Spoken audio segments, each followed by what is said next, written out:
Friends, હવે આ વિડીયોની અંદર એસી સર્કિટનું તાજેતરમાં લેવાયેલું પેપર, બરાબર, એસી સર્કિટનું જીટીનું પેપરનું એક્ઝામ્પલ આ વિડીયો કન્ટિન્યુ ચાલુ રાખીશું. તો આગળ એક્ઝામ્પલ જોઈએ. Right down equation for instantaneous value of voltage having maximum value of 100 volt and 50 Hz frequency. Also calculate peak value, average value, peak factor, form factor and time period of an alternating current of 20 ampere at 50 Hz is passing through the circuit. Okay, તો આ ઇંગ્લિશમાં મેં વાત કરી. Okay, ગુજરાતીમાં તમે જોઈ શકો છો. જો વોલ્ટેજનું મહત્તમ મૂલ્ય 100 વોલ્ટ હોય અને આવતી 50 હોય તો વોલ્ટેજનું તાત્કાલિક મૂલ્ય સૂત્ર લખો. વધુમાં જો 20 એમ્પિયર 50 હર્ટ્ઝનો ઓલ્ટરનેટિંગ કરંટ સર્કિટમાંથી પસાર થાય તો કરંટની મહત્તમ કિંમત, સરેરાશ કિંમત, પીક ફેક્ટર, ફોર્મ ફેક્ટર અને આવર્તકાળ શોધો. ઓકે, તમારે શોધવાનું ઘણું બધું કીધું છે. ઓકે, આ એક્ઝામ્પલની અંદર તમારે પહેલા શોધવું પડશે ઇન્ટેન્શિયલ વેલ્યુ. ઓકે, ત્યારબાદ તમારે શોધવું પડશે પીક વેલ્યુ. શું શોધવાનું કીધું છે ભાઈ? આટલી વસ્તુ શોધવાની: peak value, average value, peak factor, form factor, time. એટલે 1, 2, 3, 4, 5, 6 વસ્તુ અહીંયા તમારે શોધવી પડશે. ઓકે, તો શરૂઆત ક્યાંથી કરવી એ જ મેઇન પોઈન્ટ હોય છે દરેક સ્ટુડન્ટનો. સ્ટાર્ટ ક્યાંથી કરશું?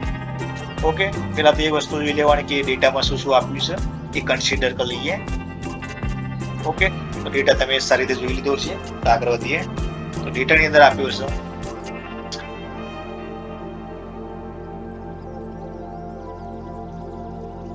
મેક્સિમમ વેલ્યુ આપી છે 100 વોટ. ઓકે, ડેટા જોઈ લઈએ આપણે. ડેટા ગીવન બાય છે. પેલા લખવાનું ડેટા ગીવન બાય. પેલા હંમેશા આ જ કરી દેવાનું. કયા કયા ડેટા આપ્યા છે લખી દેવાનું.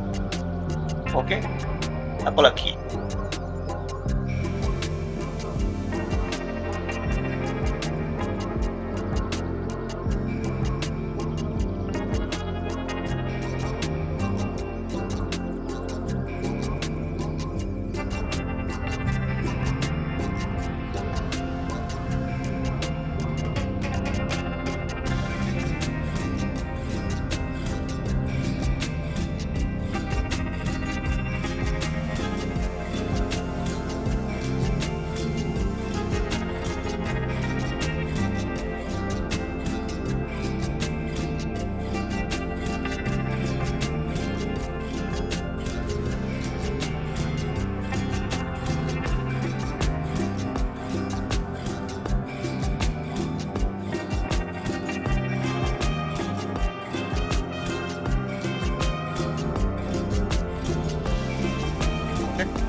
ડેટા લખવાનું મેક્સિમમ વેલ્યુ આપી છે. કેટલી આપી? PM 100 volt. બરાબર, આ મેક્સિમમ વેલ્યુ, મેક્સિમમ વોલ્ટેજ આપેલા કેટલા? 100 વોલ્ટ. ફ્રીક્વન્સી ઓલવેઝ આપેલી છે. કેટલી આપી છે? ફ્રીક્વન્સી 50 હર્ટ્ઝ આપી છે. હવે આપી છે. ઓકે, બસ બાકીની બધી કિંમત શોધવાની જ છે, એટલે કંઈ કરવાનું છે નહીં. ઓકે, શું શું આપ્યું છે આપણે આગળ જોતા જઈશું. Okay, clear? પહેલા વસ્તુ શોધવાની છે instantaneous of value of voltage. Okay, શું શોધવાનું છે? તાત્કાલિક બધી નક્કી.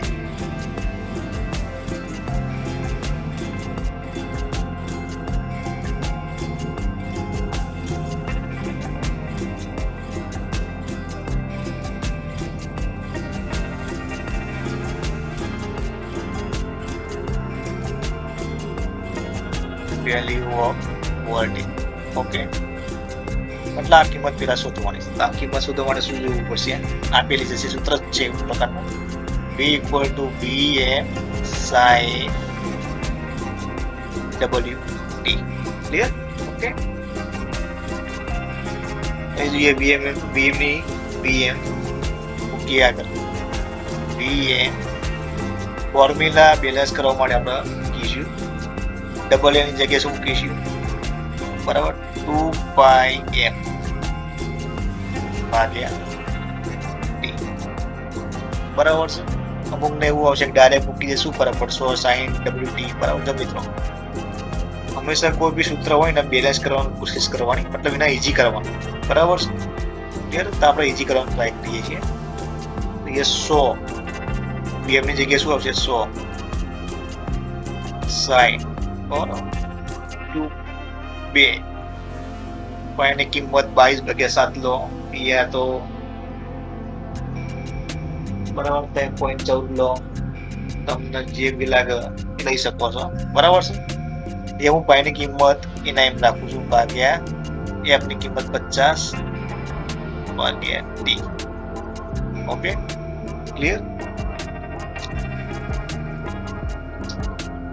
ઓકે, તમને એવું લાગતું છે કે પાઈ ની કિંમત કેમ નથી? બરાબર છે. આગળનું સમીકરણ મારે ઈઝી કરવાનું છે એટલા માટે. બરાબર છે. 100 sin કેટલા થશે? 2 × 50 100 થશે, 100 પાઈ t. ક્લિયર? ઓકે,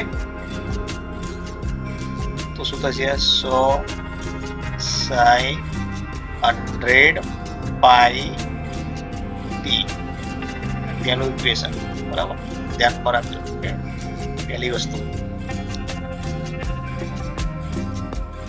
ક્લિયર થઈ?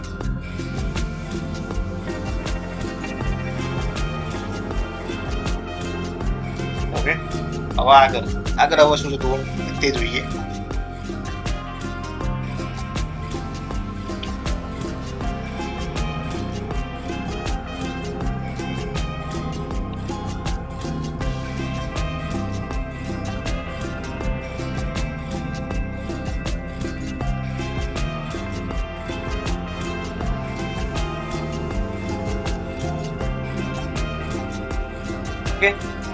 એ આઈ આપેલો છે, સોરી રહી ગયો આઈ પણ ડેટામાં આપેલો છે મિત્રો, થોડું વાપરજો. એ આઈ આપેલો છે 20 એમ્પિયર. બરાબર છે. એ શું છે ભાઈ? આઈ RMS કિંમત છે. Okay, clear? એ આપ્યો છે 20 એમ્પિયર. ક્લિયર? Okay, done. હવે આગળ વાત કરીએ.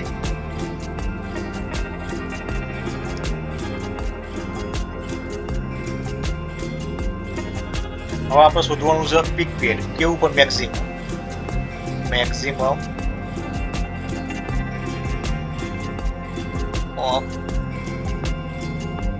Peak value. ઓકે, આનું સૂત્ર જ હશે પીક વેલ્યુ. ઓકે, શું સૂત્ર છે ભાઈ? Im equal to √2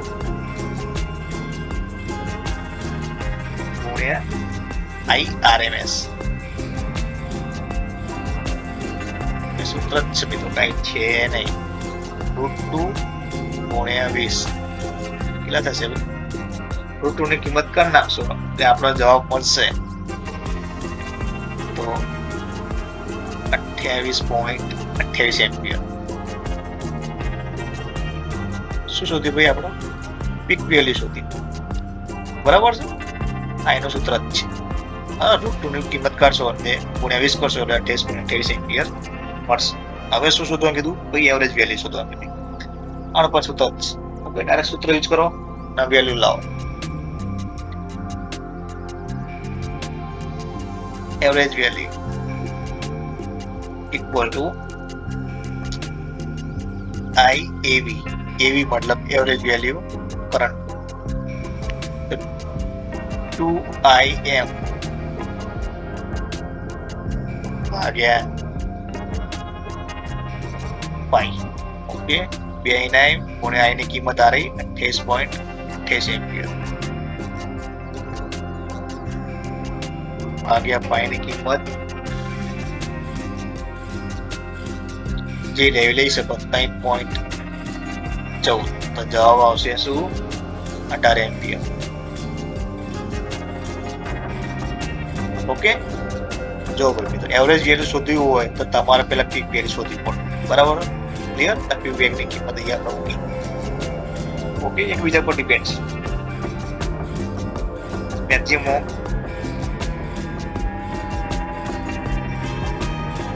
peak value કીધી, હવે આપણે શોધવાનું પીક ફેક્ટર કીધું.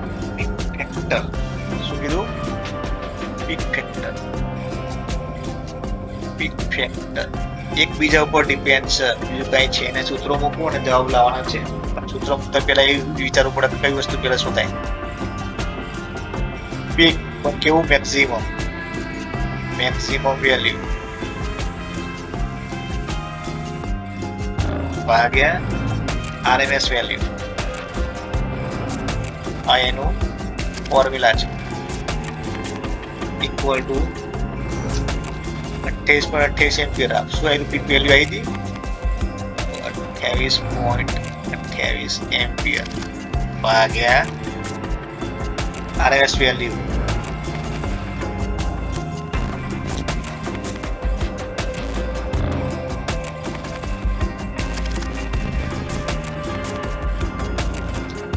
Ampere.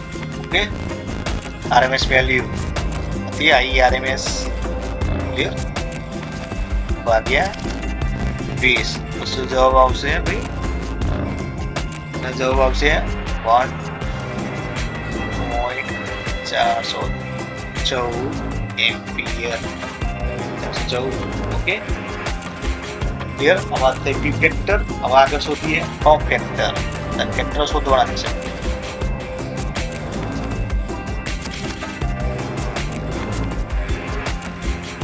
Form factor equal to RMS value ભાગ્યા એવરેજ વેલ્યુ.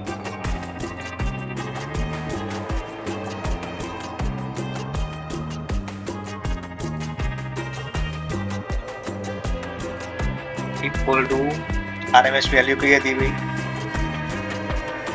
20 હતી ભાઈ. 20